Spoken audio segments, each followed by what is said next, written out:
Viewers, আমার হাতে এই মুহূর্তে একটি নোকিয়া ফোনটি কিপ্যাড নট ওয়ার্কিং করতেছিল, কিপ্যাডটাই কাজ করতেছিল না। উপরের এই সাইডগুলো কাজ করতেছিল না। ফোনটা আমি রিপেয়ার করলাম। এই মুহূর্তে আপনাদেরকে ফোনটা চালু করে দেখাবো।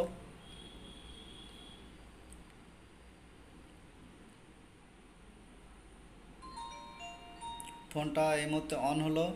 এটি নোকিয়া ফোন। এই যে বন্ধুরা দেখুন, কিপ্যাডগুলো 100% কাজ করছে। ফোনটি ওয়াটার ড্যামেজের কারণেই এই সমস্যাটা হয়েছিল, হালকা পানি ঢুকেছিল ফোনটিতে। এই যে দেখুন বন্ধুরা, ফোনটি ঠিকঠাক মতো কাজ করছে। এদের নাম্বারগুলো আপনাদেরকে দেখাবো। এই ফোনগুলো কাজ করা একটু ঝামেলা হয়, কারণ এগুলোর বাটনগুলো কার্বন সিস্টেম থাকে। এই যে দেখুন, ফোনটা ফ্রেশ আছে, আবার আগের অবস্থায় ঠিকঠাক মতো কাজ করছে। ভিডিওটি সবাই বেশি বেশি করে লাইক করবেন, শেয়ার করবেন, আমার চ্যানেলটি সাবস্ক্রাইব করবেন। সবাই ভালো থাকবেন, সুস্থ থাকবেন। আল্লাহ হাফেজ।